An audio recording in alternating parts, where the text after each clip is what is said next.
Selamat datang kembali di cerita biografi dan sejarah teman tidur kamu bersama saya Moksa.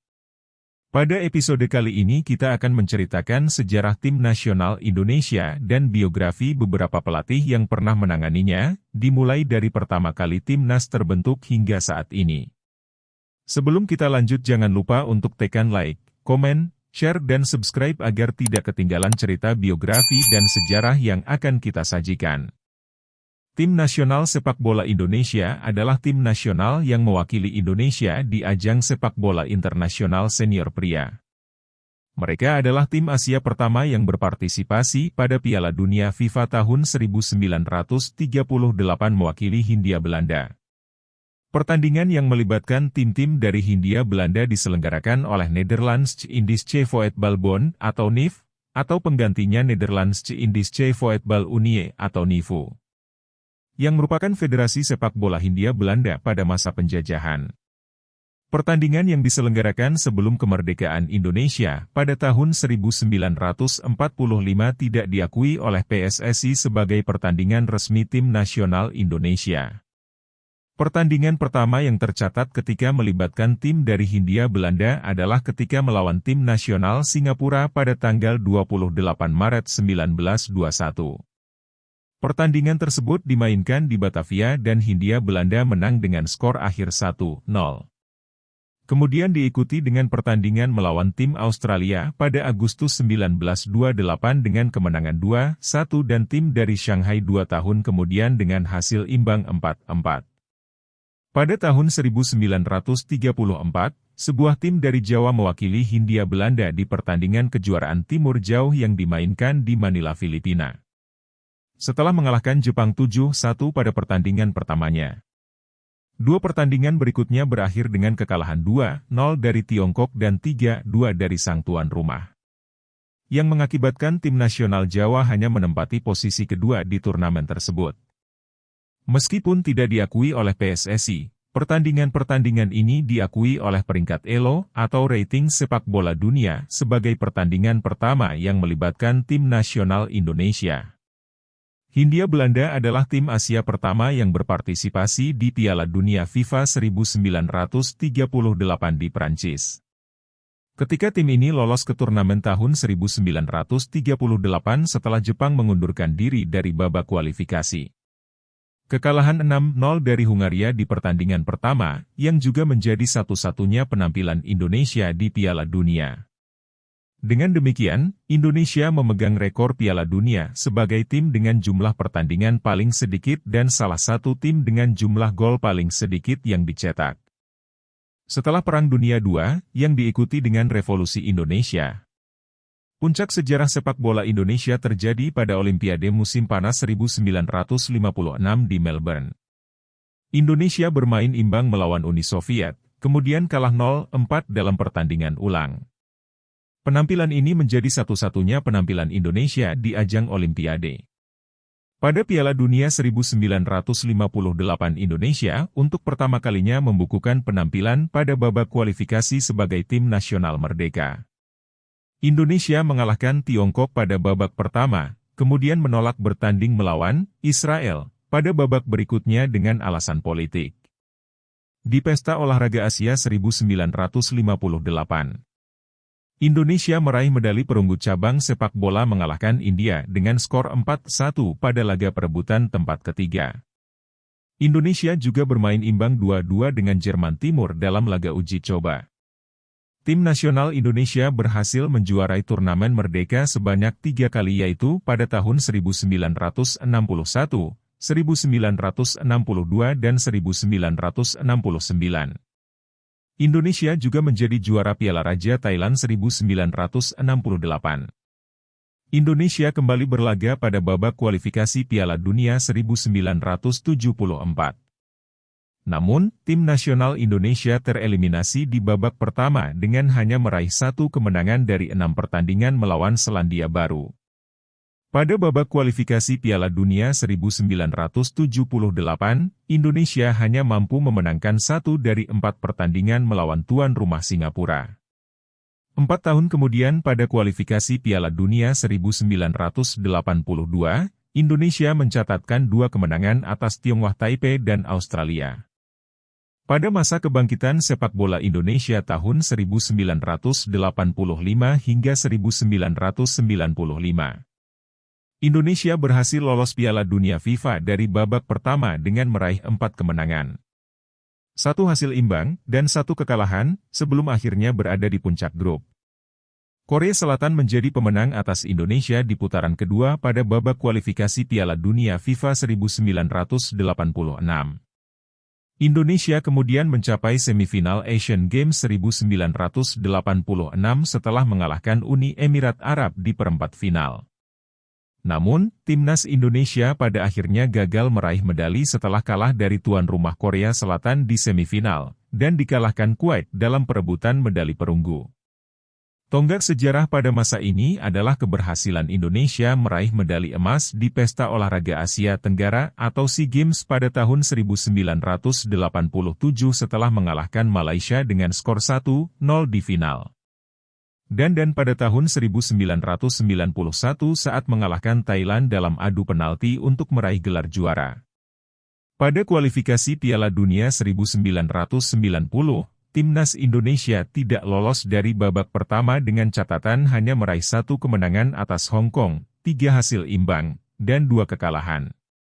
Pada kualifikasi Piala Dunia 1994, Indonesia juga hanya meraih 1 kemenangan atas Vietnam. Pada periode 1995 hingga 2016. Indonesia tampil pertama kali di Piala Asia AFC adalah saat melawan Uni Emirat Arab di Piala Asia AFC 1996. Pada turnamen tersebut Indonesia dinahkodai oleh Danur Windo dan hanya berhasil mencetak 1 poin dengan hasil imbang 2-2 melawan Kuwait di babak pertama.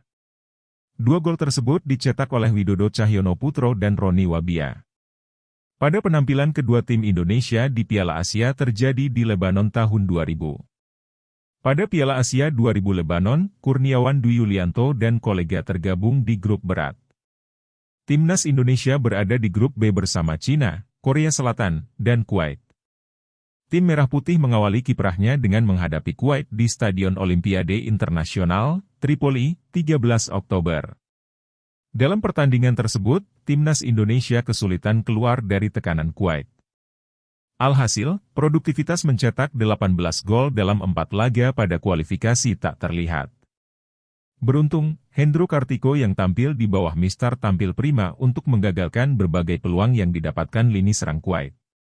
Berkat penampilannya itu, Hendro dinobatkan sebagai Man of the Match. Dan lagi-lagi, tim Indonesia hanya memperoleh 1 poin dari 3 pertandingan. 1 poin tersebut didapat saat melawan Kuwait yang berakhir tanpa skor dari kedua belah pihak. Dan pada match selanjutnya Indonesia harus menelan kekalahan dari Cina 4-0 dan 3-0 dari Korea Selatan. Indonesia dengan pelatih Ivan Kolev membuat rekor yang lebih tinggi di Piala Asia AFC 2004. Pada turnamen tersebut Indonesia tergabung di grup A bersama Qatar, Bahrain, dan Cina. Menghadapi persaingan antar tim pada turnamen tersebut, Ivan Kolev membawa 22 pemain pilihannya. Pada posisi kiper Ivan Kolev membawa Hendro Kartiko, Iko Mangputra Adnyana, dan Yandri Pitoy. Pada posisi belakang membawa Agung Setiabudi, Alexander Pulalo, Aples Gideon Tecuari, Warsidi, Ismet Sofyan, Hamka Hamzah, Maman Abdurrahman, Heri Saputra, dan Firman Syah. Pada posisi tengah membawa Elie Aiboy, Ponario Astaman, Syamsul Chairuddin, Agus Indra Kurniawan, dan Amir Yusuf Pohan. Dan pada posisi depan membawa Janal Ikhwan, Aliuddin, Budi Sudarsono, Bambang Pamungkas, dan Roci Putirai. Pada pertandingan pertamanya timnas Indonesia berhasil mengalahkan Qatar dengan skor 2-1. Kemenangan tersebut dicetak oleh Budi Sudarsono dan Ponario Astaman. Namun, kemenangan itu tidak cukup untuk membantu mereka lolos ke babak kedua. Pada babak kedua anak asuh Ivan Kolev harus menelan kekalahan 0-5 dari tuan rumah Tiongkok dan 1-3 dari Bahrain. 1 gol tersebut dicetak oleh Elie Aiboy. Pada tahun 1996, timnas Indonesia ikut serta dalam ajang Piala Tiger atau yang sekarang dikenal sebagai Piala AFF. Pada edisi perdana Piala AFF yang digelar di Singapura pada tanggal 1 hingga 15 September 1996, timnas Indonesia bermain gemilang. Namun, tim Garuda tak berkutik ketika bersua Malaysia pada semifinal. Ketika itu, timnas Indonesia yang diasuh Danur Windo mengawali kiprah di turnamen sepak bola antar negara Asia Tenggara dengan sangat baik. Danur Windo membawa 20 pemain dengan komposisi 2 penjaga gawang, 8 pemain bertahan, dan masing-masing 5 pemain tengah dan depan. Pada pertandingan pertamanya timnas Garuda harus menghadapi Laos. Dengan materi pemain yang memang terbaik pada masanya, timnas Indonesia membuat gawang Laos harus bobol 5 kali sebelum akhirnya Laos bisa mencetak gol hiburan. Fahri Husaini yang menjadi playmaker timnas Indonesia saat itu sukses menjebol gawang Laos ketika laga baru berjalan 5 menit. Dalam waktu 45 menit babak pertama pun Indonesia sudah unggul 4-0 berkat tambahan gol yang diciptakan Eri Irianto, Kurniawan Dwi Yulianto, dan Robby Darwis. Lalu Perisandria menambahkan 1 gol pada babak kedua sebelum Laos mencetak gol hiburan ke gawang Kurnia Sandi melalui Nutsoni. Timnas Indonesia saat itu memang sangat luar biasa. Gelandang-gelandang berkelas macam Fahri Husaini, Eri Irianto, dan Ansyari Lubis membuat permainan tim asuhan Danur Windo itu seperti menari-nari. Terutama ketika memainkan pertandingan ketiga menghadapi Myanmar. Tim Garuda menang telak 6-1 atas Myanmar dan lolos ke semifinal.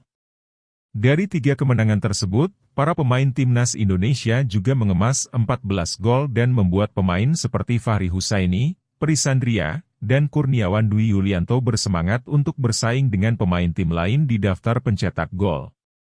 Sayangnya, 3 kemenangan itu tak disempurnakan pada laga terakhir babak grup saat timnas Indonesia menghadapi Vietnam yang akhirnya juga lolos ke semifinal sebagai runner-up. Gol tunggal Kurniawan Dwi Yulianto pada akhir babak pertama hampir saja menyempurnakan langkah tim Garuda, seandainya saja Vietnam tidak mendapatkan penalti dan mencetak gol melalui Vo Hoang Bu pada menit ke-77. Namun, tim Merah Putih menjadi yang terbaik di grup A. Mengemas 10 poin dari 4 laga, dan mencetak 15 gol sepanjang fase grup. Torehan gol itu hanya bisa disamakan oleh timnas Malaysia yang lolos ke semifinal dari grup B sebagai runner-up, dan juga menjadi lawan tim Merah Putih di semifinal. Rivalitas tinggi antara timnas Indonesia dan Malaysia pun tersaji di Stadion Nasional Kalang pada 13 September 1996. Namun, tim Garuda seakan tidak berdaya digasak tim negeri jiran. Timnas Indonesia kalah 1-3 dalam pertandingan yang disaksikan langsung Ketua PSSI saat itu, Azwar Anas. Timnas Indonesia menderita kekalahan saat itu karena bek tangguh Aples Tecuari tak bisa bermain maksimal lantaran matanya terganggu ketika harus bertanding pada malam hari. Hingga Azwar Anas dan Fahri Husaini pun saat itu mengaku heran terhadap Danur Windo yang tetap memasang Aples hingga akhir babak pertama. Padahal sang pemain telah mengaku sulit bertanding pada malam hari karena matanya tidak bisa melihat jelas. Saat itu Indonesia tertinggal 0-2 hanya dalam waktu 16 menit. Gol tim Garuda ke gawang Harimau Malaya pun terjadi karena gol bunuh diri Asmil Azali pada akhir babak pertama, yang berusaha menghalangi tembakan Robby Darwis. Malaysia pada akhirnya menang 3-1 dalam pertandingan itu dan membuat Indonesia hanya bisa memperebutkan peringkat ketiga dengan menghadapi Vietnam. Sayangnya, peringkat ketiga pun lepas dari tangan setelah 2 gol yang diciptakan Kurniawan dan Aples tak mampu menyelamatkan timnas Indonesia dari kekalahan. Tim Garuda kalah 2-3 dari Vietnam yang pada fase grup bisa mereka tahan 1-1. Saat Piala Tiger edisi perdana digelar, Kurniawan Dwi Yulianto baru berusia 20 tahun. Pemain yang akhirnya akrab disapa si kurus itu baru bergabung dengan timnas Indonesia setahun sebelum berlaga di turnamen itu. Namun, pesona Kurniawan dalam mengolah bola memperlihatkan kecepatan kaki, dan menjebol gawang lawan menjadi satu di antara keistimewaan timnas Indonesia kala itu. Kurniawan menjadi andalan Danur Windo yang memang mengenalnya sejak mengikuti program pelatnas jangka panjang Primavera di Italia. Dan pemain muda itu tidak mengecewakan ketika membawa timnas Indonesia cemerlang pada fase grup. 4 gol dicetak Kurniawan sepanjang Piala Tiger 1996, jumlah yang sama dengan seniornya di lini depan timnas Indonesia, Prisandria. Keduanya pun menjadi pencetak gol terbanyak dari timnas Indonesia di turnamen tersebut. Lalu pada tahun 1998, Indonesia kembali mengikuti Piala AFF dan tergabung di grup A bersama Thailand, Myanmar dan Filipina. Indonesia mengawali pertandingan pertama grup A dengan baik, dengan berhasil mengalahkan Filipina dengan skor telak 3-0. Di laga kedua, giliran Myanmar yang dihajar 6-2 oleh Bima Sakti dan kawan-kawan. Sementara Thailand, imbang 1-1 dengan Myanmar dan menang 3-1 atas Filipina. Alhasil, Indonesia yang kala itu dilatih almarhum Rusdi Bahalwan dan Thailand berhasil memastikan diri tampil di semifinal. Penentuan juara dan runner-up grup ditentukan pada duel terakhir pada laga ketiga, yang mempertemukan keduanya. Pertandingan yang diprediksi berjalan panas karena dua tim terbaik di grup A berhadapan. Justru memunculkan keanehan sejak awal pertandingan. Kedua tim bermain dalam tempo lambat dan tampak tidak bergairah untuk memenangi pertandingan. Situasi membaik kala Mirobaldo Bento menjebol gawang Thailand pada menit ke-53. Kemudian susul-menyusul skor terjadi. Thailand lantas menjebol gawang Indonesia yang dikawal Kurnia Sandi. Indonesia balas memimpin 2-1 lewat gol Aji Santoso menit ke-84 dan segera disamakan Thailand 2 menit kemudian. Di penghujung waktu normal, kejadian menyesakan ini terjadi. Ketika Mursid Effendi yang melakukan gol bunuh diri pada menit ke-90 sehingga membuat Indonesia kalah 2-3. Gol bunuh diri itu tidak hanya mengagetkan penonton di Stadion Thong Nhat Ho Chi Minh, Vietnam. Namun juga supporter setia Indonesia yang berada di tanah air menyaksikan siaran langsung lewat layar kaca. Nyaris tidak ada yang percaya gol bunuh diri itu terjadi, yang membuat Indonesia kalah dan jadi runner-up. Unsur kesengajaan dalam proses gol bunuh diri itu sangat jelas terlihat melalui layar kaca. Penggemar sepak bola di tanah air tersentak karena seusai membobol gawang sendiri, Mursid disambut beberapa rekan setim justru melakukan selebrasi. Motif menghindari Vietnam di semifinal diduga kuat sebagai alasan timnas Indonesia dan Thailand enggan menang di partai terakhir penyisihan grup A hingga akhirnya memilih memainkan sepak bola gajah. Saat itu Vietnam dianggap menakutkan untuk dihadapi karena permainan yang diperlihatkan selama penyisihan grup. Padahal, justru Singapura yang keluar sebagai juara grup B. Apesnya, rencana menghindari Vietnam di semifinal tetap tidak mampu membawa Indonesia ke final karena di semifinal Yusof Ekodono CS dikalahkan Singapura 1-2 pada 3 September 1998. Sama seperti Indonesia, Thailand juga menyerah dengan skor 0-3 dari Vietnam. Singapura akhirnya memenangi gelar juara Piala AFF 1998 sebagai gelar pertama mereka, setelah menundukkan tuan rumah Vietnam 1-0. Sedangkan Indonesia mengakhiri Piala AFF 1998 dengan berada di peringkat ketiga setelah mengalahkan Thailand lewat adu penalti, 5-4, setelah di waktu normal bermain sama kuat, 3-3. Persoalan tidak berhenti di situ. Publik di tanah air sangat geram dengan aksi tidak sportif yang diperlihatkan tim kesayangan. Ketidakpuasan, sindiran, hingga caci maki tidak hanya dilayangkan pada para pemain tetapi juga ditujukan ke PSSI, yang dinilai ikut bertanggung jawab atas kejadian memalukan itu. Apalagi, tidak lama setelah insiden gol bunuh diri itu, Ketua Umum PSSI saat itu, Azwar Anas, sempat berujar bila aksi timnas Indonesia itu tidak akan berbuah sanksi. Tetapi, tentu saja penilaian itu keliru karena PSSI akhirnya dikenai sanksi denda $40.000 Amerika Serikat oleh FIFA serta Mursid Effendi dikenai sanksi larangan beraktivitas di sepak bola internasional seumur hidup. Media massa di dalam dan luar negeri juga riuh memberitakan sepak bola gajah ini. Sehingga Azwar mengundurkan diri dari jabatannya. Di luar aksi aib bagi sepak bola Indonesia itu, permainan Bima Sakti dan kawan-kawan sebenarnya cukup menjanjikan. Itulah mengapa hingga kini banyak yang menyayangkan ketidakpercayaan diri timnas Indonesia hingga terpaksa menempuh jalan pintas demi menghindari Vietnam. Dari 20 pemain yang dibawa Rusdi Bahalwan, didominasi pemain Persebaya sehingga pemilihan pemain yang dibawa ke Vietnam itu memunculkan kontroversi tersendiri karena almarhum Rusdi dinilai tidak objektif. Di sisi lain, pada penyelenggaraan Piala AFF 1998 ini sebenarnya Jakarta didapuk sebagai tuan rumah. Namun, karena situasi yang belum kondusif pasca lengsernya Presiden Soeharto, AFF memindahkan lokasi turnamen ke Ho Chi Minh, Vietnam untuk grup A dan Hanoi, Vietnam untuk grup B. Pada tahun 2000, Indonesia kembali mengikuti Piala AFF yang kali ini berlangsung di Thailand pada tanggal 5 hingga 18 November 2000. 9 tim anggota AFF mengikuti turnamen ini, sementara Brunei mengundurkan diri. Pada turnamen kali ini Timnas Indonesia membuat kejutan dengan mencapai final Piala AFF tahun 2000, yang saat itu masih disebut Piala Tiger. Namun, tim Garuda tidak berdaya ketika harus menghadapi Thailand di final. Timnas Indonesia tampil cukup apik di Piala Tiger tahun 2000 yang digelar di Thailand setelah menanggung malu di edisi 1998.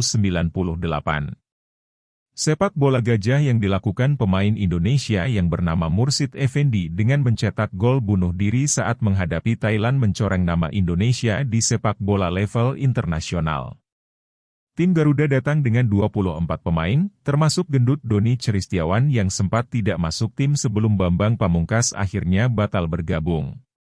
Tim Garuda yang memiliki komposisi terbaik saat itu langsung tampil menggebrak saat menghadapi Filipina di pertandingan pertama. Kurniawan Dwi Yulianto dan Mirobaldo Bento menjadi pilihan utama di lini depan Timnas Indonesia dalam laga itu. Hasilnya pertandingan pertama pun sangat memuaskan. Timnas Indonesia berhasil memukul Filipina 3 gol tanpa balas. Aji Santoso, Kurniawan Dwi Yulianto, dan Eko Purjianto sukses membuat Edmundo Mercado harus 3 kali mengambil bola dari dalam gawangnya sendiri. Timnas Indonesia juga meraih kemenangan telak 5-0 saat menghadapi Myanmar. Duet Kurniawan Dwi Yulianto dan gendut Doni Cheristiawan tampil memukau dalam pertandingan tersebut. Masing-masing pemain itu mencetak 2 gol, sementara 1 gol lain dicetak oleh Uston Nawawi. Kemenangan atas Myanmar itu adalah kemenangan yang mengantarkan tim Garuda bisa melangkah ke semifinal sebagai runner-up grup A karena kalah kelas dari Thailand yang di laga kedua menghujam Indonesia dengan skor telak 4-1. Ya, kekalahan telak 1-4 yang dialami Indonesia dari Thailand terjadi di pertandingan kedua babak grup, di mana buntutnya adalah pelatih Nandar Iskandar diistirahatkan oleh manajer Timnas Indonesia saat itu, Muhammad Zain. Namun, beruntung Indonesia masih bisa melangkah ke semifinal karena berhasil meraih kemenangan telak dalam 2 laga lainnya dan menghadapi Vietnam di babak 4 besar. Timnas Indonesia yang sempat unggul lebih dulu atas Vietnam di pertandingan semifinal Piala AFF 2000 akhirnya harus memaksakan perpanjangan waktu setelah bermain imbang 2-2 dalam waktu normal 90 menit. Beruntung gol penentu kemenangan diciptakan gendut Doni pada menit terakhir babak perpanjangan waktu kedua, atau menit ke-120. Tim Garuda pun melangkah ke final dan akhirnya harus kembali menghadapi Thailand yang meraih kemenangan 2-0 atas Malaysia beberapa jam setelahnya. Sayangnya mimpi buruk Timnas Indonesia di fase grup kembali terulang di pertandingan puncak yang digelar di Stadion Raja Manggala, Bangkok. Thailand kembali melucuti Indonesia dengan skor telak. Tak tanggung-tanggung, Thailand seperti ingin memperlihatkan bahwa kemenangan mereka atas Indonesia di fase grup bukan kebetulan semata. Kedudukan 4-1 untuk kemenangan Thailand kembali terukir di papan skor, seperti halnya di babak grup. Worawot Srimaka, yang mencetak 2 gol ke gawang Indonesia di fase grup, seperti menjadi mimpi buruk bagi Timnas Indonesia di pertandingan final. Striker senior Thailand itu mencetak hat-trick pada pertandingan final, membuatnya sukses mengejar gendut Doni dalam daftar pencetak gol terbanyak Piala Tiger 2000. Baik Srimaka dan gendut Doni sama-sama mengemas 5 gol sepanjang turnamen. Keberhasilan Timnas Indonesia mencapai pertandingan puncak menjadi sebuah prestasi. Namun, ternyata ada polemik yang sempat terjadi di tubuh tim Merah Putih yang tengah berjuang di Thailand saat itu. Kekalahan Timnas Indonesia dari Thailand di fase grup diikuti dengan keputusan manajer tim, Muhammad Zain, mengistirahatkan sang pelatih kepala, Nandar Iskandar. Keputusan itu pun disetujui oleh Ketua Badan Tim Nasional yang kala itu dijabat oleh Nurdin Halid Dananjaya dan Rudi Keljas yang saat itu merupakan asisten pelatih Timnas Indonesia pun menjadi caretaker. Gejolak di dalam tubuh Timnas Indonesia pun tidak bisa dihindari setelah pulangnya Nandar Iskandar lebih dulu dari Thailand. Permasalahan tersebut pun tidak bisa dimungkiri cukup berimbas kepada performa tim yang tengah bertanding. Saat itu kabar yang berhembus mengatakan bahwa pengistirahatan Nandar dari posisi pelatih kepala dilakukan karena adanya ketidakcocokan gaya kepelatihannya yang dirasakan oleh para pemain. Selain itu Zein juga mengatakan bahwa Nandar sendiri yang meminta untuk istirahat karena tekanan non-teknis terlalu kuat. Seperti dilansir harian Kompas, Nandar mengungkapkan kepada para wartawan di Jakarta bahwa semua kabar miring mengenai dirinya dari Muhammad Zein adalah tidak benar. Zein bahkan juga dinilai berbohong saat mengatakan Nandar meminta istirahat. Besar kemungkinannya adalah karena kekecewaan karena Timnas Indonesia kalah telak 1-4 dari Thailand di pertandingan kedua fase grup. Namun, kekalahan 1-4 dari Thailand di pertandingan final Piala Tiger 2000 seakan memiliki dua arti.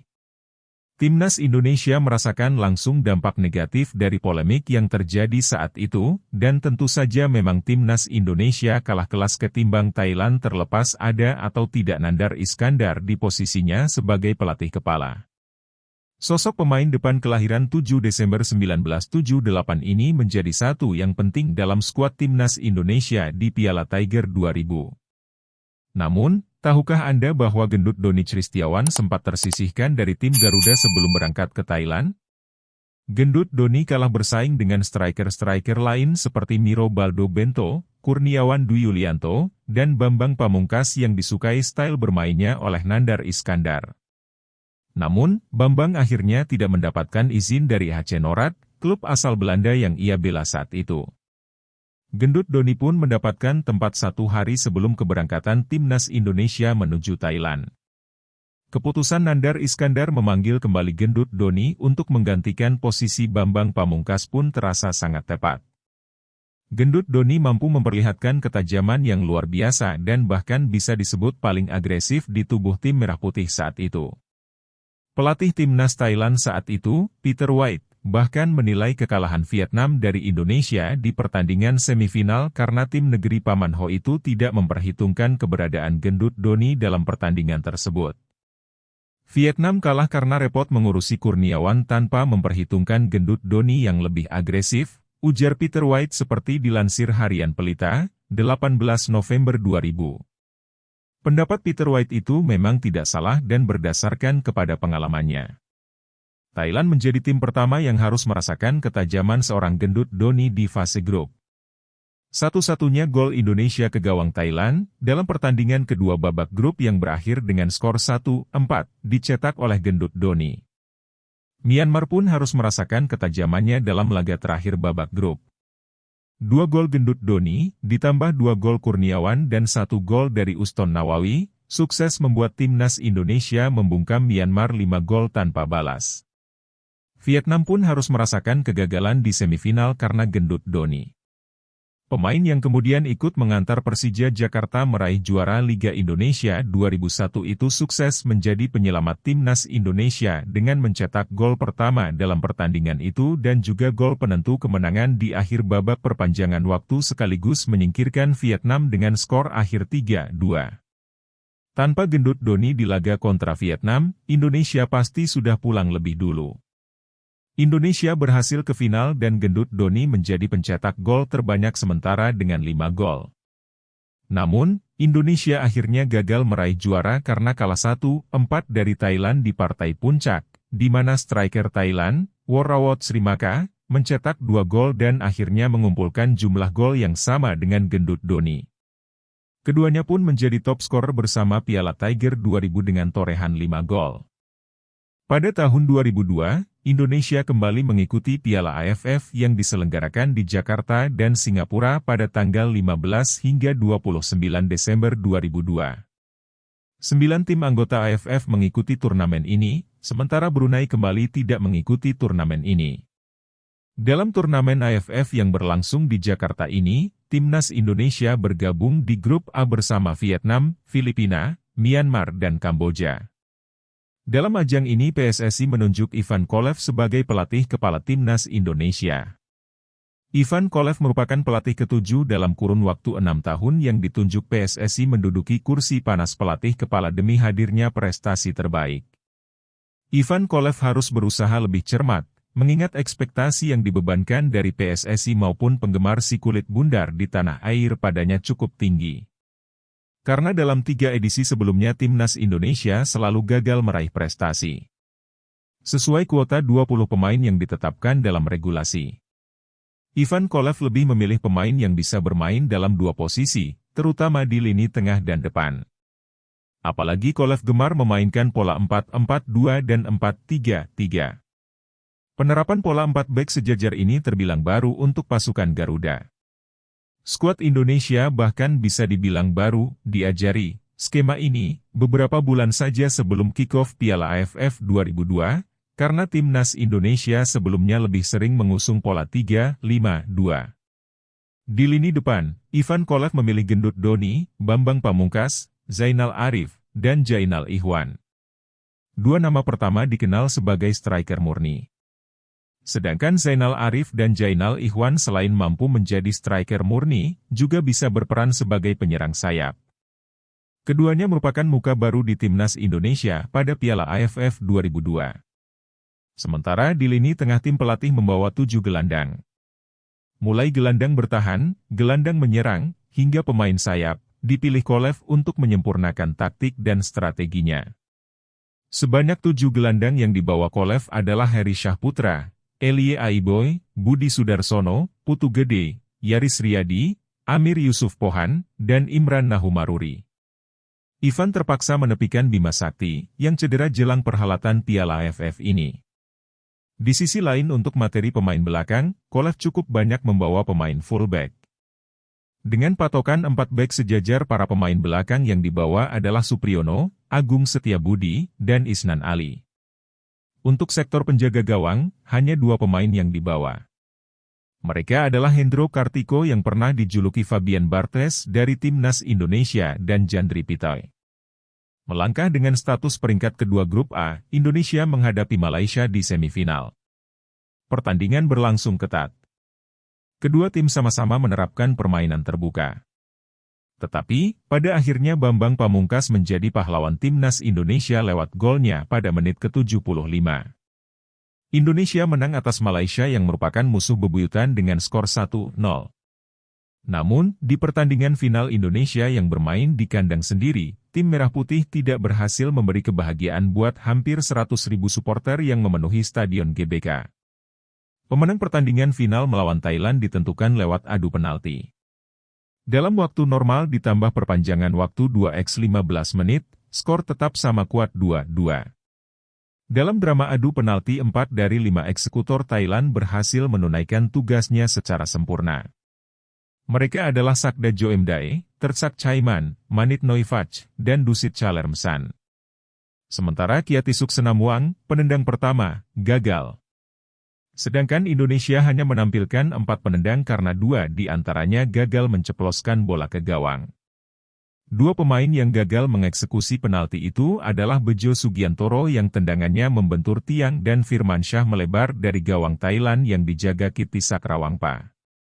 Hingga akhirnya Thailand menjuarai turnamen ini setelah mengalahkan tuan rumah Indonesia pada pertandingan final di Stadion Utama Gelora Bung Karno, Jakarta melalui adu penalti. Vietnam menduduki peringkat ketiga setelah mengalahkan Malaysia pada pertandingan perebutan tempat ketiga. Pemain Thailand, Tersak Chaiman menjadi pemain terbaik sepanjang turnamen, sementara pemain Indonesia, Bambang Pamungkas menjadi pemain yang mencetak gol terbanyak sepanjang turnamen dengan 8 gol.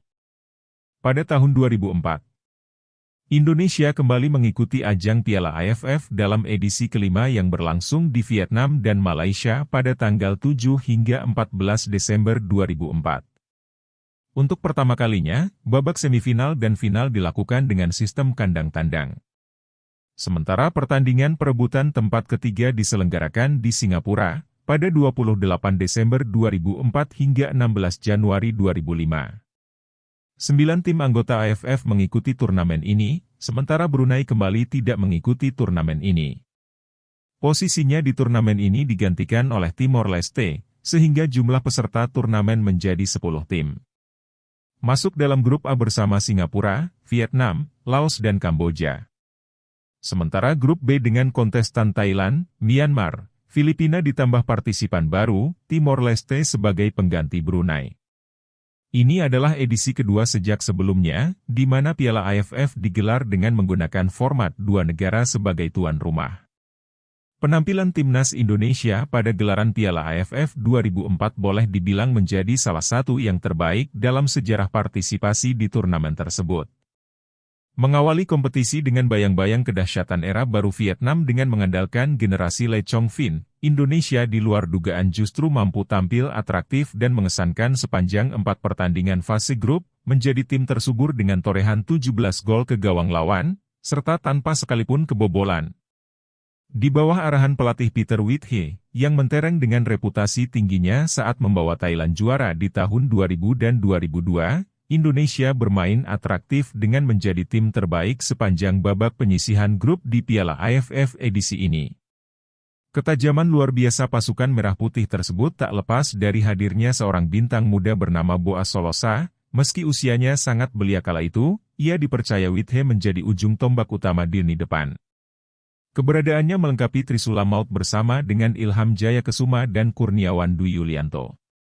Kombinasi mereka tak mampu dibendung Laos, Kamboja, dan bahkan tuan rumah Vietnam yang dipermalukan 3-0 di hadapan pendukungnya sendiri waktu itu.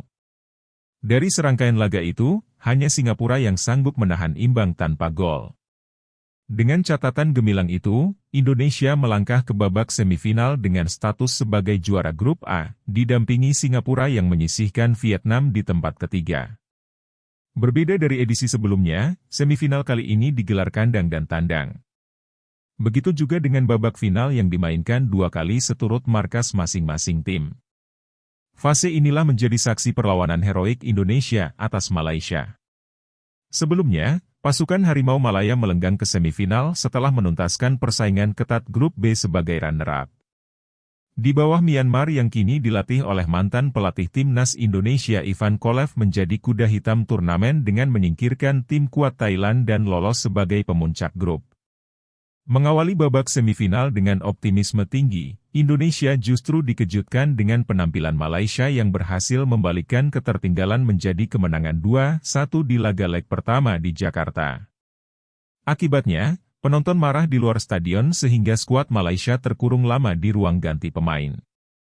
Tekanan berat pun berada di pundak pemain saat bersiap melakoni leg kedua di Kuala Lumpur. Malaysia yang unggul agregat di atas angin, namun siapa sangka justru Indonesia, yang sempat tertinggal di babak pertama berbalik usai jeda. Tidak tanggung-tanggung 4 gol sekaligus dilesakkan untuk mengubah agregat menjadi 5-3 untuk Indonesia. Di partai puncak, Singapura yang di era tersebut mengandalkan sejumlah pemain naturalisasi seperti Itimi Dixon, Daniel Bennett, dan Agu Casmir berhasil membungkam Indonesia dalam 2 pertemuan. Dalam laga leg pertama, Indonesia takluk 3-1 di kandang yang diwarnai cedera parah yang diderita Boaz Solosa akibat terjangan brutal Baihaqi Haizan. Sedangkan di pertemuan kedua, Indonesia tak mampu mengejar ketinggalan agregat skor setelah Singapura memetik keunggulan 2-1. Kemenangan tersebut menjadikan The Lions merengkuh trofi Piala AFF kali kedua dalam sejarah mereka. Dan Indonesia harus kembali keluar menjadi runner-up pada ajang AFF kali ini, diikuti Malaysia yang menduduki peringkat ketiga setelah mengalahkan Myanmar pada pertandingan perebutan tempat ketiga. Pemain Singapura, Lionel Lewis menjadi pemain terbaik sepanjang turnamen, sementara pemain Indonesia, Ilham Jayakesuma menjadi pemain yang mencetak gol terbanyak sepanjang turnamen dengan 7 gol. Pada tahun 2006 Indonesia mengikuti turnamen Merdeka, atau kerap disebut Pesta Bola Merdeka, yang merupakan turnamen sepak bola untuk memperingati Hari Kemerdekaan Malaysia, yang jatuh pada 31 Agustus. Dahulu Indonesia terlibat aktif di dalamnya, mengikuti turnamen Merdeka dari 1957 hingga 2008, kala Indonesia masih disegani sebagai macan Asia. Namun perhelatan itu tak lagi digelar oleh Malaysia. Padahal jika turnamen Merdeka masih ada, negara-negara yang terlibat bisa menjadikannya ajang pemanasan, untuk mengikuti turnamen yang lebih bergengsi, dan menilik tolok ukur kekuatan timnas negara masing-masing. Salah satu momen yang dikenang terjadi di turnamen Merdeka 2006, yang bertema Merdeka 2006 sebagai pemanasan, untuk mengikuti Piala Asia 2007.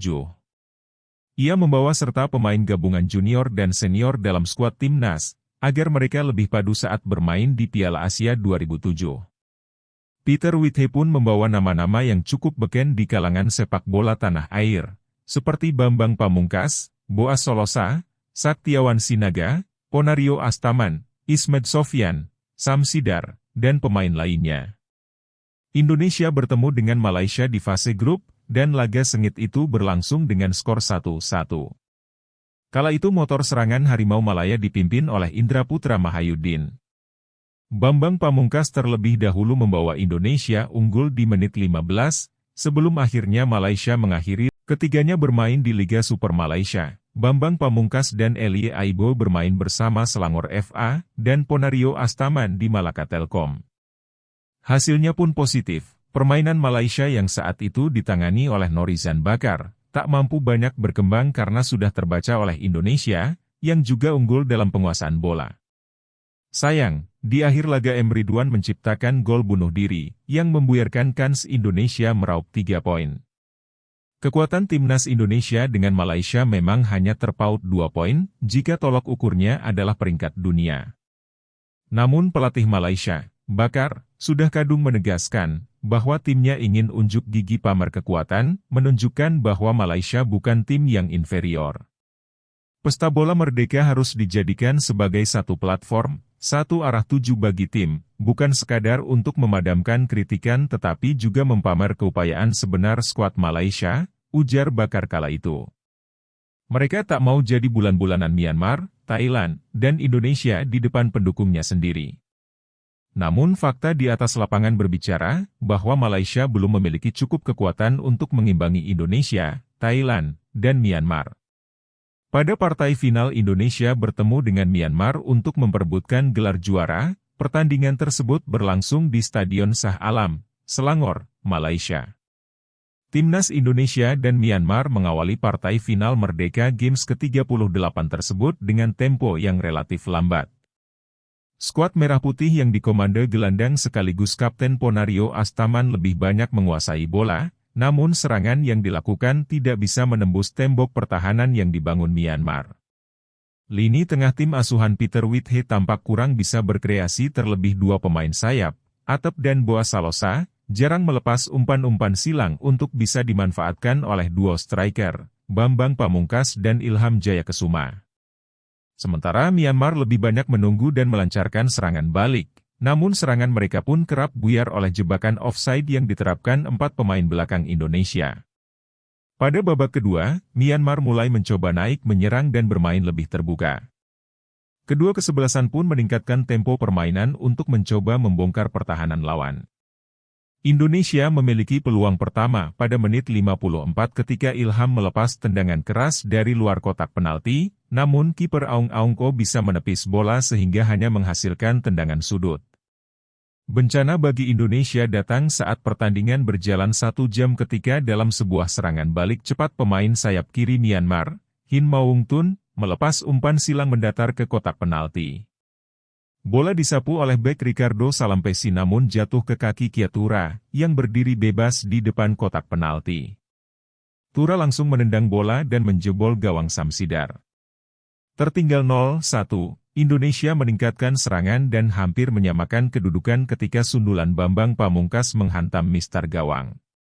Bola muntah jatuh ke kaki Eka Ramdhani yang langsung melepas tendangan keras namun bola kembali membentur tiang gawang. Pada menit 80 kembali Indonesia mendapat peluang emas namun sundulan Salampesi masih bisa ditepis Aung Aung O, yang bermain hebat sepanjang turnamen itu dan dianggap sebagai pemain terbaik dalam tim asuhan Usan Win tersebut. Asyik menyerang, Indonesia malah kembali kebobolan pada menit 84 ketika sundulan Sumiatmin menyambut umpan tendangan penjuru tidak dapat disergap Sam Sidar. Pada Piala Asia AFC 2007, Indonesia menjadi tuan rumah bersama dengan Malaysia, Thailand dan Vietnam. Yang merupakan pertama kalinya dalam sejarah Piala Asia AFC kompetisi ini diselenggarakan oleh 4 negara sekaligus. Timnas Indonesia sendiri tergabung di grup D bersama Bahrain, Arab Saudi dan Korea Selatan. Semua laga di grup ini berlangsung di Stadion Gelora Bung Karno, Jakarta. Slogan, "Ini kandang kita," yang terus diteriakan puluhan ribu supporter Indonesia sepanjang pertandingan memacu motivasi skuad Garuda saat menghadapi Bahrain di Stadion GBK, 10 Juli 2007. Alhasil, 14 menit setelah wasit Yuichi Nishimura asal Jepang meniup peluit kick-off, Stadion GBK bergemuruh usai striker Budi Sudarsono menjebol gawang Bahrain. Budi Sudarsono yang lepas dari jebakan Oviside memanfaatkan umpan terukur Firman Utina. Dengan tenang, ia kemudian memperdaya kiper Bahrain, Abdul Rahman Ahmed. Namun, Bahrain mampu menyamakan skor pada menit 27 lewat aksi Said Mahmoud Jalal. Pada babak kedua, skuad Garuda yang bermain sabar dan Spartan meredam serangan Bahrain akhirnya mampu mencuri 3 poin berkat gol Bambang Pamungkas pada menit 64. Proses gol itu diawali tendangan keras Firman Utina yang mengenai tiang gawang, bola rebound itu dimanfaatkan Bambang. Sampai pertandingan berakhir, Indonesia tetap unggul 2-1 sekaligus menjadi kemenangan kedua skuad Garuda di Piala Asia. Namun, dalam 2 pertandingan berikutnya, Indonesia mengalami kekalahan 2-1 dari Arab Saudi dan kalah tipis 0-1 dari Korea Selatan sehingga Indonesia gagal lolos ke babak sistem gugur. Pada ajang berikutnya Indonesia diundang untuk mengikuti ajang turnamen sepak bola internasional BV yang diselenggarakan di Vietnam. Pada ajang tersebut tim yang berpartisipasi adalah Vietnam selaku tuan rumah, tim Olimpiade Kamerun, tim Olimpiade Finlandia dan tim nasional Indonesia. Pada saat itu Peter Withe yang sedang mempersiapkan tim asuhannya untuk mengikuti Piala Asia 2007. Nyatanya menjadi mimpi buruk lagi bagi dirinya. Setelah kegagalannya dalam Piala Merdeka, kini timnas Indonesia malah semakin tidak berkembang. Nyatanya dalam ajang turnamen internasional BV, Indonesia tidak memenangkan pertandingan sekalipun. Di mana pada pertandingan pertamanya Indonesia harus mengakui keunggulan Kamerun dengan skor 2-0. Alih-alih ingin mendapatkan poin ketika melawan Vietnam di depan pendukungnya sendiri, Indonesia malah dipermalukan dengan skor akhir 1 untuk Vietnam dan 0 untuk Indonesia.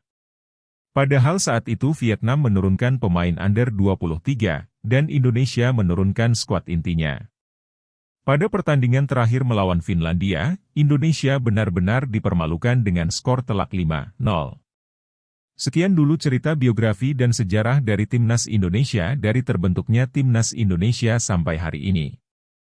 Cerita biografi dan sejarah Timnas Indonesia akan kami lanjutkan pada episode berikutnya.